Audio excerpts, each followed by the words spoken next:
딜링룸의 입장에서 잠깐 저희가 빙의해보면 딜러들이 올해 날이 많습니까? 라고 물어봤을 때 날이 적다고 하세요. 날? 네. 그러니까 연말입니다. 북클로징도 다가오고 있고 그러니까 사실 실질적으로 액션할 수 있는 주는 2주? 그렇죠.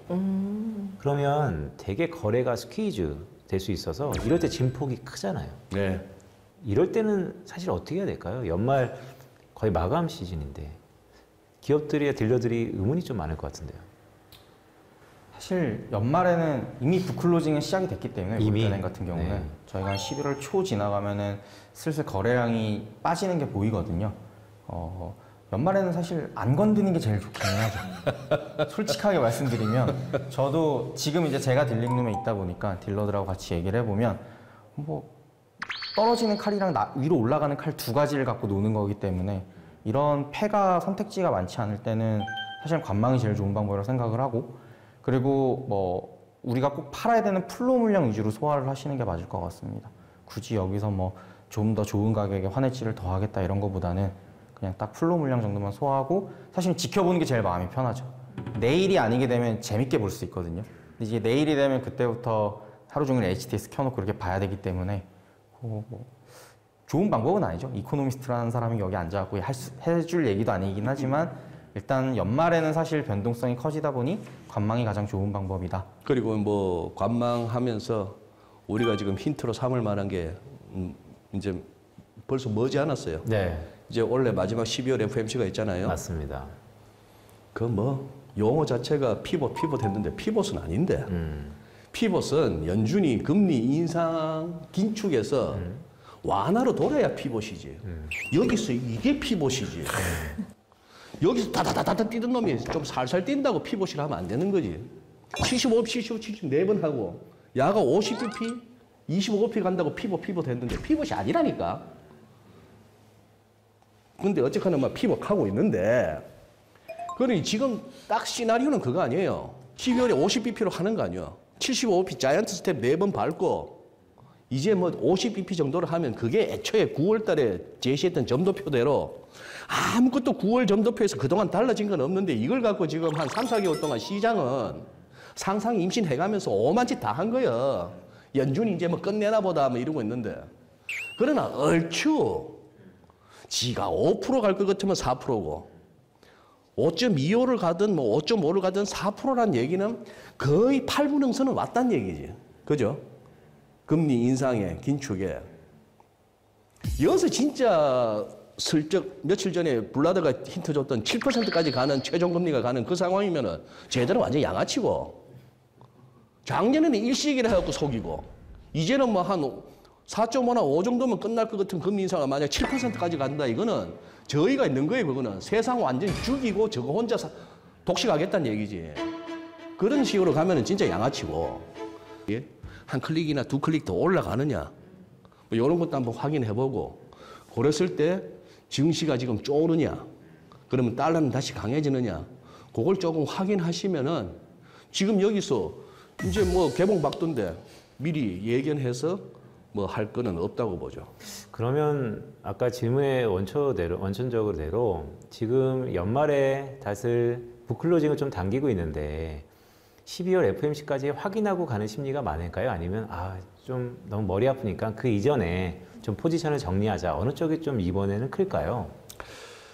딜러들 중에 지금도 막 거래 열심히 한다는 거는 금년에 돈 못 벌었기 때문이에요. 지금 북클로징 시장 얘기했지만 북클로징이 저희 때보다는 조금 이제 뒤로 좀 늦춰진 것 같은데 미국의 추수감사주일이 있는 주간이라 할 것 같으면은 올해 그래도 지 버짓 채우고 보너스 든든하게 받을 선수는 지금부터 연말 크리스마스까지 휴가라니까. 아직도 출근해가지고 사카 마카 하는 거는 아직 덜 된 거예요. 패자부활적이지. 네, 그 말은 곧 올해 12월 달에는 이벤트가 또 남아있는데 이벤트가 남아있어서 아직 선수들이 예년보다는 많이 남아있고 그리고 금년에 주식 쪽도 뭐도 할 것 없이 번쪽은 대박이 났겠지만 소소하게 터진 사람들은 어쨌거나 지금 남은 기간이라도 이거 벌충을 해야 되는 거죠. 그래서 지금 열심히 쪼고 있는 거죠, 지금. 12월 FOMC 말씀을 주셨기 때문에 사실 오늘은 12월 FOMC를 주로 다루는 시간이 아니기 때문에 짧게 좀 말씀을 드리겠습니다. 아까 피버팅 제가 인상 깊었습니다. 네.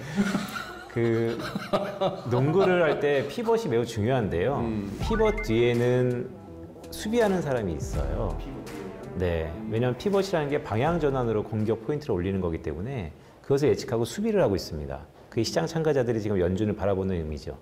그런데 피벗을 가장 잘하는 사람은 어떻게 방향 전환을 하냐면 여기서 이렇게 하면 수비가 다 예측해요. 그렇기 때문에 약간의 페이크를 한번 줍니다. 오른쪽으로 갈지 하고 의구심을 돌려요. 이번 12월 FOMC가 그런 피버팅의 전화제로서 오히려 더 긴축으로 잠깐 의중을 주면서 확 바꿀 거다라는 생각도 상당 부분 있어요. 와, 역시 빈센트. 오, 네, 이럴 줄 알았어. 네. 작가님 보내주신 질문지하고 전혀 상관없이 해가지고 사람 당황시키는. 네, 그 말씀을 왜 드리냐면 충분히 그럴 애들이지. 네, 저는 그럴 가능성이 개인적으로 높다고 보는데 제가 질문 드리는 건 이겁니다. 12월 FOMC가 너무나 다 예상대로 흘러가고 있어요. 너무나 예상대로. 네, 이럴 때 항상 큰 이변이 있었습니다. 자, 이거에 의해서 외환시장은 어떨까? 특히 킹달러는 어떨까가 초미의 관심사입니다.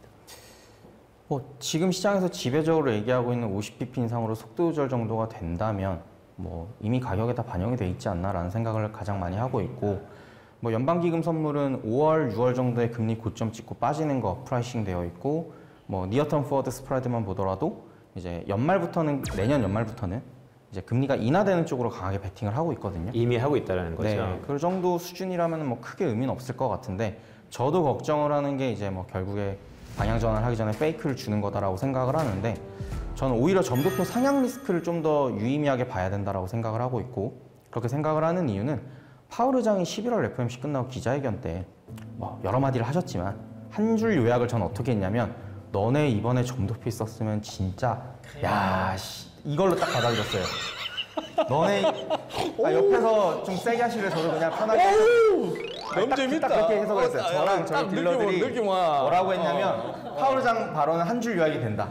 너네 이번에 점도표 있었으면은 다 이거였다 이걸로 생각했거든요. 근데 최근 이제 연준에서 비둘기 인사들이 얘기하는 최종금리가 최대 5.25예요. 근데 지금 연방기금 선물은 그 블라드 총재 발언 반영해서 4.9였던 거 5로 살짝 올려놨거든요. 그럼 이제 25bp 정도로는 쇼크가 올 것 같지는 않은데 저희가 걱정하는 건 이제 저희 하우스에서 걱정하는 건 그보다 더 페이크를 좀 어떻게 할 건데 라는 겁니다. 그렇게 보는 이유는 여러 가지 있겠지만 채권시장 전문분들이 나와서 그 다음에 말씀을 하실 거잖아요. 저희는 조금 반대되는 의견이지만 미국 경기가 너무 좋기 때문에 연준이 목표로 하고 있는 수요 충격이라는 걸 줘서 물가를 잡기 위해선 연준도 그 페이크를 강하게 줘야 된다고 생각을 합니다. 파월 의장이 11월 기자회견 때 얘기했죠. 너네 점도표 있었으면 딱 이걸로 얘기로 끝났지만 그거를 공식적으로 보여줄 거다라고 생각을 해요. 점도표를 위에 찍으면서 얘가 얘기해 줬잖아. 왜 새겨듣지 않지? 라는 식으로 그 점도표를 통해서 보여주게 된다면 이제 외환시장의 변동성이 커질 거다라고 생각을 하는데 당연히 저것처럼 강달러뷰를 가진 사람들은 강달러 상승 쪽으로 변동성이 커질 거다라고 볼 수밖에 없을 거고 이제 미국의 경기 침체와 더불어서 연준이 할 만큼 했다. 이젠 인하를 준비할 때다라고 얘기하는 많은 채권시장 참가자들이 보기에는 오히려 피버팅이 약하게 나오면서 아래쪽으로의 하방 변동성을 높게 점칠 텐데 저희 하우스 기준으로는 상방 변동성을 더 높게 점치고 있다라고 보시면 될 것 같습니다. 이 말은 12월 FOMC에서의 생각보다 강한 매파적인 발언으로 연말에 거래량도 축소된 상황인데 정말 달러원이 1,300원 뚫고 훌쩍 1,400원 이상으로 그 이유도 보는 가능성이 있다. 그쵸. 일단 소장님께서 앞에서 말씀을 잘 해주셨지만 포지션 정리라는 게 사실 이제 위쪽으로 쏠렸던 게 피로감이 쌓인 다음에 저희도 보고서에서 많이 써요. 강달러에 대한 피로감 누적으로 인한 롱스탑 이런 식으로. 근데 이제 그게 꺾였잖아요. 꺾이고 나서 이제 저희가 봐야 될 건 그거죠. 얘네가 다 털었을까? 근데 그 다음에 나왔던 반등 자체가 어느 정도 우리가 이미 그때 스퀘어 포지션을 중립으로 맞춰놨어라는 걸 보여주는 거다라고 저희가 해석을 하거든요. 그럼 포지션이 가벼워졌는데 강달러 기저가 뒤집힌 건 없으니 다시 사도 되겠네. 싸졌네. 이렇게 접근을 하는 차원이다라고 저는 생각을 하거든요. 그런 관점이라면 저는 더 위쪽으로의 가능성을 열어도 나쁘지 않다라고 보고 있고 무역 수지 얘기를 많이 하시긴 하는데 일단은 수출업체들 내고 물량은 많기 때문에 소장님 말씀처럼 3분기와 같은 수직 상승까지는 보진 않습니다. 다만 지금 레벨보다는 환율 레벨이 더 올라갈 리스크는 염두에 두자. 그래서 저희 연간 전망 기준으로는 연말 환율 예상을 1,360원 언저리로 보고 있거든요. 금년에. 네. 네. 그러면 지금 현재 레벨보다는 최소 10원에서 20원 정도는 상승 여지가 남아 있다라고 저희는 생각을 하고 있습니다. 내년은 내년은 공식적으로 딜러뷰를 말씀드릴 수는 없고 제 하우스뷰를 가지고 말씀을 드려야 될 것 같은데 내년에 오셔서 얘기해도 됩니다. 네, 같이 또 그때 저도 뭐 모션을 하는 준비해오세요. 아 근데 지금 빈센트께서 아주 좋은 인사이트를 주셨다. 그거 가져가시면 안 됩니다. 저희 방송하기 전까지. 아 충분히 저는 그렇게 봅니다. 페이크 할 수 네, 있는 네. 애들이에요. 네. 애들이란다. 형들이에요. 예. 이 질문을 또 이제 드려야 될 것 같아요. 오늘 저희 성유미 아나운서가 무건 수행하고 계십니다. 맞아요. 네. 네, 이번에는 저희 일본의 엔화 이야기를 좀 해보고 싶은 게 엔저 현상이 어쨌든 계속되고 있고 일각에서는 이게 달러 강세랑 지금의 엔화 약세를 좀 달리 봐야 된다라고 이야기도 하고 있고요. 좀 어떤 시각 갖고 계신지 듣고 싶습니다. 엔화요. 예. 아 엔화가 차트 이렇게 들여다보고 있으면은 조금 이렇게 막 오싹해요. 너무 오래 다졌어요.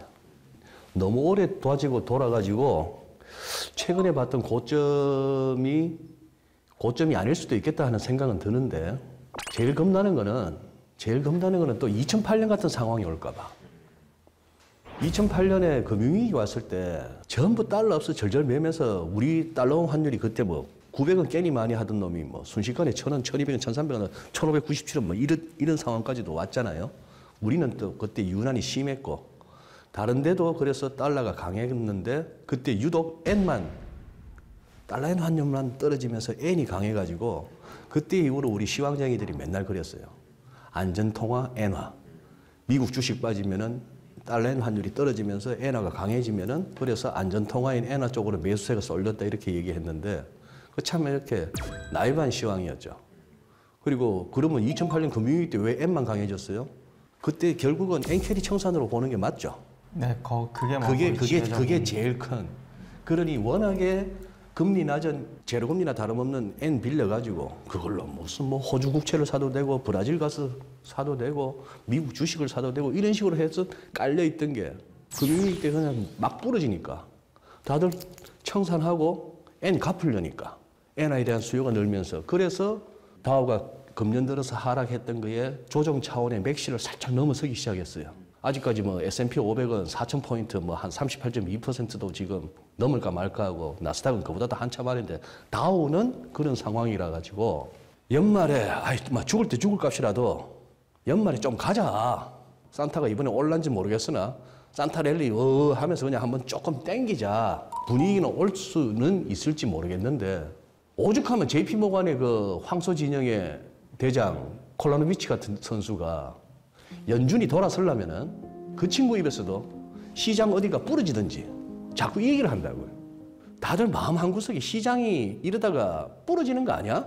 쉽게 말해서 증시가 금년에 봤던 이게 아니고 여기서 반등 나왔다가 뭐 경기 침체가 됐건 뭐가 됐건 아니면 금리 인상에 누적된 효과든 뭐든 간에 한 번 더 훅 이 상황이 됐을 때 그러면 2008년 같은 엔화의 모습이 나올지 엔원이 뭐 100엔당 한 1,050원, 1,070원 하던 게 지금 940, 930까지 왔다가 지금 950, 60인데 엔원 환율이 또 우리가 익숙한 10대 1 위로 또 튈 수도 있는 뭐 그런 상황도 됐고 차트상으로는 한번 크게 달러의 환율이 올라왔다가 조정 거친 다음에 이러다 야가 진짜 뭐 150도 훌쩍 넘는 이상한 환율이 되나 싶은 걱정은 있는데 그러나 그거는 너무 극단적이고 좀 오히려 그게 극단적인가요? 왜냐하면 제가 이진우 소장님을 좋아하는 이유 중에 하나는 이 장기 시계를 보는 통찰력이에요. 네. 제가 못 보는 걸 많이 보시기 때문에 2008년 NK 청산을 말씀을 주셨는데 지금 비슷해요. 지금도 네, 왜냐하면 준기축 통화 중에서 제로 금리를 유지하는 것은 BOJ밖에 없습니다. 그러니까 비슷해요. 예. 그리고 내년도에 리세션은 예고하고 있습니다. 예. IMF, OECD 전부 다 예. 청산 가능성이 높죠. 방금 한 번 더 부러지는 그 상황이 온다면은, 그리고 그때나 지금이나 여전히 엔캐리 포지션이 글로벌리 많이 쌓여 있다고 본다면은 그 상황이 오면은 다시 달러엔 환율은 떨어지는, N은 그 와중에 독보적인 또 혼자 강세를 보이는 장이 올 수가 있겠는데 하는 그런 생각하고, 길게 차트를 봤을 때 얘가 이미 도나 하는 거하고 이게 부딪혀가지고 그 두 개의 뷰가 부딪혀가지고 좀 혼란스럽습니다. 약간 변곡점일 수도 있겠네요. 자, 그렇다면 제가 이렇게 좀 자세히 질문을 좀 드려볼게요. 내년 4월 8일로 가시죠. 내년 4월 8일. 그러다가 집에 갑니다. 왜냐하면 지금 장기 이 엔화를 돌렸었던 두 가지 요소, 아베랑 구로다. 그 마지막 주역인 구로다가 내년 임기가 마지막 종료되는 게 이제 1분기가 끝나고 이제 2분기 초입인데요. 그러면 이 원동력이 소멸되는 건가? 엔화 약세에 대한 트리거가. 아니면 계속 지속되는 건가? 지속되면 엔캐리 청산으로 부러질 가능성도 있어 보이고, 그러다가 집에 가면서 정책이 바뀌면 다시 엔화가 강세가 되면 또 달러는 또 약세가 될 것 같고, 이게 되게 분수령이거든요. 어떨까요? 내년 4월 8일로 돌아간다면. 저는 사실 원래 올해 하반기 전망할 때 일본도 통화 정책을 슬슬 출구 전략을 논할 때가 되지 않았나라는 생각을 했었어요. 상반기에 물가가 낮았던 건 일본이 전통적으로 건드는 통신비 인하, 그걸로 인한 물가 엽기적 효과 때문에 물가가 낮게 찍힌 거였지, 가계나 기업들의 기대 인플레이션을 보면 이미 2008년, 2014년 이후 최고 수준이거든요. 그럼 중앙은행이 얘기하는 실제 물가랑 기대 인플레인데 결국에 기대 인플레이션을 통제한다는 얘기를 많이 쓰잖아요. 요거를 통제하려는 목적이라면 BOJ도 더 이상 이 물가랑 경기 상황을 수수방관하지는 않겠구나 라는 생각을 했었거든요. 물론 이제 말씀하셨던 이 구로다 총재의 정책적인 탄력이 관성이 유지되는 건지는 모르겠지만 BOJ가 결국 통화 정책을 우리는 계속 역행하겠다라는 얘기를 한 건데, 저는 개인적으로 이 기조가 유지된다는 전제 하에서는 어느 정도 내년에 BOJ도 출구 전략을 논할 수 있는 그 시점이 오지 않을까라고 보고 있고, 연간 전망에서는 구로다 아저씨 집에 가시는데 이런 내용을 적진 않기 때문에 배제시켰지만, 저는 총재가 바뀌게 된다면, 이미 아베 총리도 바뀌었잖아요. 그러면 이제 아베노믹스를 통해서 엔저를 유도해왔던 정책 이제 헤드들 2명이 다 바뀐 거기 때문에 그 시점이 됐을 때는 엔화에 대한 시각도 저희가 재평가해 볼 필요는 있어 보인다라고 생각을 하고 있습니다. 그런데요, 물론 충분히 그렇게 생각할 수 있죠. 근데 일본을 잘 이해해야 되는데, 일본은 이 디플레이션 악력을 벗어나는 게 제1의 목적이었습니다. 아베노믹스는 역사가 심판하겠지만 성공 가능성이 높다라고 일본은 평가할 것 같아요. 그렇다면 구로다 총재가 바뀐다 하더라도 이 엔저 정책이 일본한테 지금 절실히 필요하다, 그렇게 해석을 해봐도 되지 않을까요? 저도 이제 빈센트 님이랑 비슷한 생각이었는데, 이 하반기 전망을 얘기를 왜 했었냐면, 그때 제가 아사히나 이 일본 언론사들 기사 중에 재밌게 봤던 것 중에 하나가, 일본은 생활 물가 자체가 낮진 않잖아요. 디플레라고 얘기를 하지만. 그래서 편의점 도시락이 굉장히 보급화가 잘 되어 있거든요. 저희도 일본 여행 가면은 일본 편의점 보면 눈 휘둥그레지잖아요. 편의점에서 이런 걸 팔아? 할 정도로. 근데 문제는 그 패밀리마트 체인들이 이제 올해 상반기, 여름 넘어갈 때쯤에 기사화됐던 것 중에 하나가 도시락 가격들을 2자릿수 인상을 할 계획을 가지고 있다는 얘기가 나왔었습니다. 그러면 결국에 경기 내에서 체감되는 물가가 올라가는 효과가 있는 거고, 말씀하셨던 것처럼 디플레이션 환경은 기대 인플레이션이 올라가면서 어느 정도 개선이 됐다라고 저는 생각을 하고 있거든요. 그렇게 된다면 이 물가에 대한 부담도 이제 BOJ가 어느 정도 체크를 해야 돼요. 지금까지는 우리는 디플레이션이고 결국에 인플레이션을 유도하고 경기 주체들의 물가에 대한 전망을 끌어올리기 위해서 이 정책을 유지했던 건데, 그 소기의 목적이 달성이 됐다면 이제 글로벌 통화 정책이 긴축으로 가는 그 항로에서 본인들도 이탈했다가 다시 충분히 돌아올 수 있는 환경이다라고 생각을 하고 있어요. 일본이 디플레이션의 악력을 벗어났다고 일단 보시는 거군요. 소기의 목적은 충분히 달성했다라고 보고 있습니다. 일본이 최근에 CPI가 3%대 나왔죠. 네. 일본 입장에서 3%면은 드림이죠. 그리고 그 정도 급에 있는 사람들의 이 레토릭의 변화는 좀 주시할 필요가 있어요. 언제적 구로답니까? 이 구라빨의 구로다. 참 우리로 치면 기재부 사무관급에 해당하는 그 시절에도 구로다는 셌어요. 구두 개입 많이 했고 실제 개입도 많이 했고 했는 그런 상황인데, 이 구로다가 어쨌거나 아베노믹스의 천병이었고 그렇게 했는데, 한 얼마 전까지만 해도 자기 퇴임하고 나서도 2, 3년 동안은 정책 변화 없다 했다가 기시다 총리하고 최근에 몇 번 만났어요. 최근에 그 회동이 좀 잦았는데 그러면서 말이 살짝 바뀌었습니다. BOJ가 금리를 꼭 올리지 못한다는 의미는 아니다. 요 큰 변화예요. 큰 변화이기 때문에 일본 입장에서 뭐 우리는 지금 그동안에 연준이나 ECB가 자이언트 스텝이냐 빅 스텝이냐 이걸 몇 번이냐로 했지만 일본은 금리를 올리기만 시작한다 해도 딜러들 입장에서는 반응이 확 달라집니다. 엔 좀 살까 싶어진다고 그런 상황이라서 이게 아마 참 이 일본하고 이렇게 부딪히는 비즈니스 영역에 계신 분들은 최근 들어서 굉장히 혼란스러웠을 겁니다. 엔원도 너무 출렁거리니까. 이 재정 환율은 사실 같이 움직이면은 달러원 올라가고 달러엔 올라가고 같이 내려오고 하면 이게 뭐 이렇게 옆으로 기어줘야 되는데 유난히 엔은 환율이 금년에 많이 출렁거렸잖아요. 급격하게 떨어졌고 급격하게 떨어졌다는 얘기는 수출하는 입장에서 일본하고서 경쟁하는 사람들은 굉장히 부담스럽고 일본에서 뭘 갖다 수입하는 사람 입장에서는 횡재를 했고 뭐 이런 상황이 됐는데 조금 이제 뭐 민정부원 견해가 궁금했는데 살짝 900원 아래보다는 오히려 다시 또 우리가 편안한 10대 1 쪽으로 보는 게 맞겠다 싶은 생각이 드네요. 오늘 아닌가? 아닌가? 오늘 뭐 전반적으로 두 분 잘 모셨네요. 오늘 뭐 무거운 외환시장 얘기 이것저것 얘기 많이 했는데요. 성임이 아나운서 어떠세요 오늘 환율 바랍니다. 어려웠습니다. 어려운 얘기를 그래도 쉽게 풀어주신 것 같아가지고 네. 뭐 저랑 같은 생각을 좀 하고 계신 분들이 많지 않을까 뭐 이런 생각이 유미 아나운서 들었습니다. 이럴 때 그냥 일본 여행이나 한번 다녀오세요. 쌀 때. 일본 돈 쌀 때. 그렇지 않아도 제가 이 시작할 때 환율에 대해서 성임이 아나운서는 어떤 게 잘 떠오르냐라고 했을 때 뭐가 떠오른다고 하시죠? 전 비행기라 그랬거든요. 비행기? 네. 환율하면 저는 환전하면 이제 비행기, 여행 이랬어요. 그래서 제가 빈센트님한테 빈센트님은 뭐가 생각나세요? 했더니 네. 직접 말씀하시죠. 네, 저도 비행기. 아이, 투기라고 하셨어요. 투기. 그래서 이렇게 다른 시각을 갖고 있구나. 점잖게 생겼는데 굉장히 투기적이에요. 네, 그래서 오늘 되게 제가 전혀 이제 생각하지 못한 이야기들을 많이 들을 수 있겠구나라고 생각했죠. 하고 이제 두 분과의 이야기를 좀 기대를 많이 했는데 역시나 많이 배웠습니다.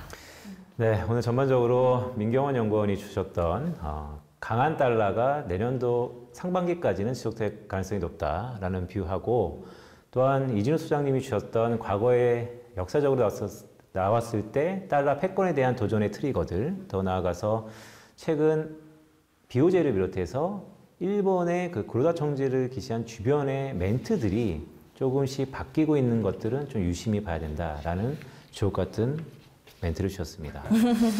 네, 오늘 두 분 나오셔서 너무 감사하고요. 네, 근데 오늘, 네. 빈센트님 조금 뭐 미리 네. 이거 유튜브 이제 올라갔을 때 댓글이 좀 네. 벌써 걱정됩니다. 아, 그래서 지금 달러가 네. 사란 거야 말란 거야 이런 네. 또 댓글이 올라오실 것 같아요. 네. 알겠습니다. 그럼 어떻게 할까요?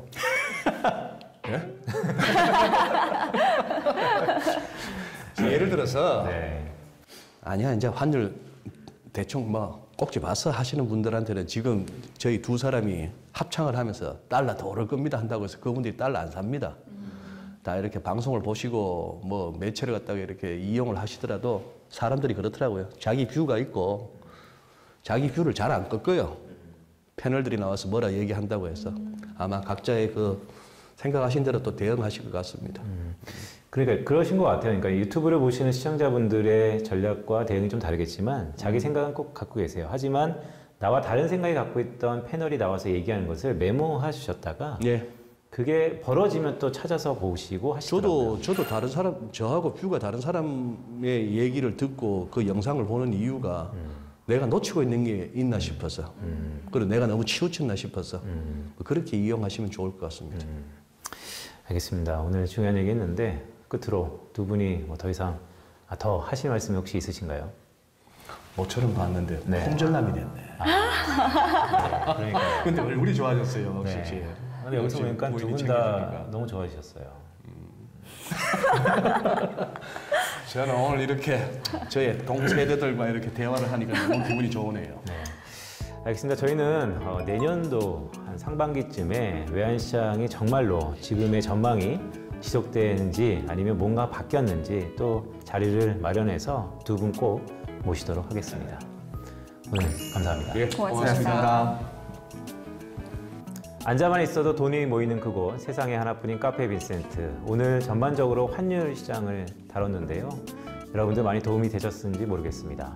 네, 오늘 뭐 많은 이야기들을 나눴고 저희가 또 이제 다음 주에 어떤 이야기가 나눌지 궁금한데 어떤 이야기 좀 나누게 되나요? 네, 다음 주에는 오늘도 잠깐 언급이 있었는데 12월 FMC. 맞아요. 네, 저는 이 12월 FMC의 페이크가 좀 중요해 보이는데 어떤 12월 FMC에 대해서 프리뷰 시간을 좀 갖도록 하겠습니다. 네, 또 저희 연합뉴스 경제TV에서는 매번 이 FOMC를 생중계하고 있잖아요. 특히나 이 기준금리가 발표된 뒤에는 우리 이진우 소장님도 항상 이렇게 나와주셔서 리뷰를 해주시기도 하는데요. 저희 12월 FOMC도 저희와 함께 해주시면 감사하겠습니다. 네, 국내 최고의 전문가들과 함께하는 앉아만 있어도 돈이 모이는 그곳 카페 빈센트는 여기까지입니다. 다음 시간에 다시 뵙도록 하겠습니다. 감사합니다. 고맙습니다.